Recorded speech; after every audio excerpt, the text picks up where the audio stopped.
Hello, everybody, and welcome to another episode of Box Office Talk. This is the show where I break down what happened at the box office, see if my predictions for the top 5 correct, then make predictions for next week's top 5. So let's get right on into it. Last week, I predicted that number 1 would be Bad Boys for Life, number 2 would be The Gentleman, number 3 would be The Turning, number 4 would be Doolittle, and number 5 would be 1917. And I only got 1 out of 5 of my predictions right for this weekend, and of course, it was the most obvious one to get right. Bad Boys for Life, holding over very well from last weekend, making $34 million, adding to a domestic total of $120 million, and worldwide it is sitting at $215 million. So if you remember the budget from last week's video, sitting at $90 million, it has already doubled that budget, and as soon as it gets to $270 million worldwide, which at this point I think is definitely happening, it's going to be tripling it very soon, with a high possibility of quadrupling it, which is fantastic for this movie. But as far as the other Bad Boys movies go, what is so surprising is that it's already outgrossed the first movie domestically by $55 million and worldwide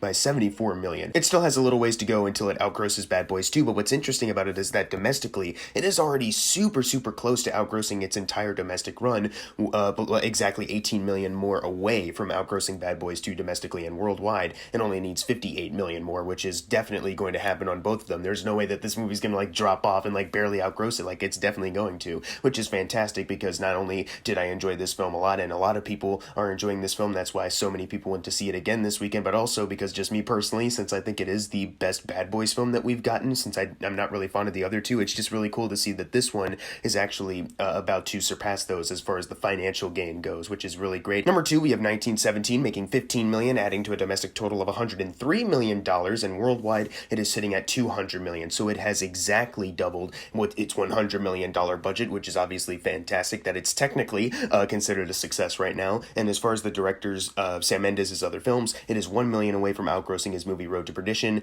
and worldwide it already has by $17 million. So it still has a ways to go to outgross some of his other movies, but just right now it has outgrossed Road to Perdition, which I'm sure he's really thrilled by, that this movie is not only doing well on its own, but compared to his other ones, that it's continuing to rise up in the ranks a bit. Number 3, we have Doolittle, making $12 million, adding to a domestic total of $44 million. Now, domestically, for the director Stephen Gaghan, it's $6 million away from outgrossing his film Syriana, and it's $3 million away from outgrossing The Judge, which is the Robert Downey Jr. produced movie like this one is as well. Worldwide, it is sitting at $91 million, so $9 million away from getting to $100 million worldwide. That's good-ish, and it already has outgrossed The Judge by $15 million worldwide, which is good, and worldwide, it's $1 million away from outgrossing Syriana for director Stephen Gaghan.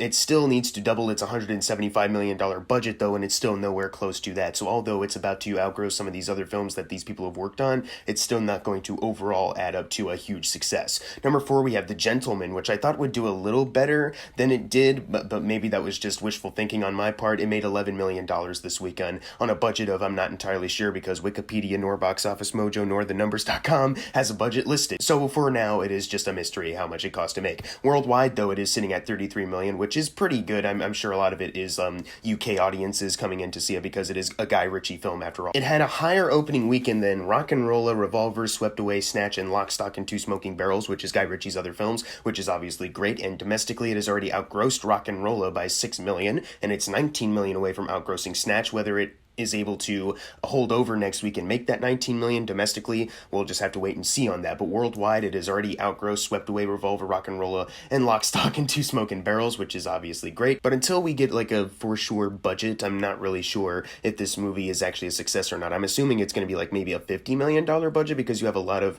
really famous actors in this movie, so I'm sure they cost a lot to be in it. But right now, $33 million worldwide in total isn't bad. We just kind of have to see where it goes from here, if it holds over well, and if the budget is going to be small enough that there is a chance to double it. And number 5, we have Jumanji: The Next Level, making $7.9 million, adding to a domestic total of $283 million. Worldwide, it is sitting at $737 million. Domestically, since I've been doing this for the past couple videos, might as well continue it. It's $121 million away from outgrossing Welcome to the Jungle, and worldwide, it's $227 million away from outgrossing Welcome to the Jungle. So it's always little by little getting closer to outgrossing that original film, but it's probably not going to at this point. point. I should probably stop counting how many numbers it is away from outgrossing that first movie because it's not going to happen, but it's still kind of a neat thing to see, like where it does kind of end up, where that difference is by the time it leaves the top 10 to kind of chronicle it here. At number 6, we have The Turning, which just missed the top 5 by 1, making $7.3 million on a budget of $14 million. And there's no worldwide total as of right now. The audience and critic score on Rotten Tomatoes and even Cinema Score has it at an F. No one is really liking this movie, so I'm not surprised that it didn't get into the top 5, and honestly, I wouldn't be surprised if it just had a drastic drop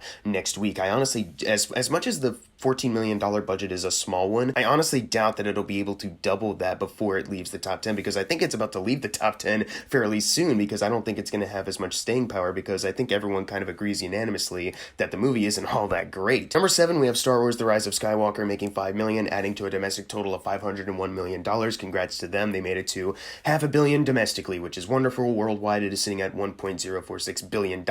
Domestically, it's $31 million away from outgrossing Rogue One, but I think at this point it's not going to happen because the numbers that it's making for each weekend is dropping a lot, so I don't think it'll catch up. But worldwide, it's $10 million away from outgrossing Rogue One, so I think worldwide it'll have that, but domestically, as far as outgrossing Rogue One, it'll fall a little bit short. Number 8, we have Little Women, making $4.7 million, adding to a domestic total of $93 million. That means it is $7 million away from getting to $100 million domestically, which is great, but worldwide, it is sitting at $146 million as well. That's $14 million away from quadrupling its $40 million budget. I honestly kind of hope that it is able to get that before it leaves the top 10 so I can cover it here on this video, but I honestly do think even if it leaves the top 10 next weekend, it'll still be able to get to that quadruple point just even after its top 10 run here, which is really great for this movie and its staying power. It says a lot about it. Number 9, we have Just Mercy, making $4 million, adding to a domestic total of $27 million. It just surpassed its $25 million initial production budget by 2, so that's good-ish. Worldwide, it is sitting at $30 million, but it needed about $20 million more to actually double that $25 million budget, and the fact that barely anyone is really talking about this movie, which is really surprising to me, that probably isn't doing this film any favors. Like, obviously, you have a lot of people saying it's a good movie, there's a lot of great reviews for it, but there isn't that hype behind it, like that awards hype, that campaign to support it. So honestly, I feel like that has a lot to do with how this movie is not doing all that well, and honestly, that kind of bums me out because it was a pretty good movie that deserved a lot more attention. And finally, closing out the video, we have Knives Out, making $3 million, adding to a domestic total of $151 million. Worldwide, it is sitting at $283 million. It's $17 million away from getting to $300 million worldwide. Would have been really cool to see it get there for this box office talk series, but it did so well that I cannot complain about that. Like, obviously, I cannot wait for the sequel. I've said it a million times. Way to go, Rian Johnson and company. Now it's time for the fun part, the predictions for next week's top 5, which is going to be tricky because we have 2 movies that I don't think will make a lot, but considering how low some of the numbers are right now, obviously, it's just going to be interesting to see where people place it in the comments below. I'm going to predict number 1, Bad Boys for Life. Then number 2, Gretel and Hansel. Number 3, 1917. Number 4, The Rhythm Section. And number 5, Doolittle. But what are your predictions for next week's top 5? Leave them in the comments below. And as always, thank you guys for watching. Make sure to subscribe. I'm Jackson Fulcher. See you guys next time.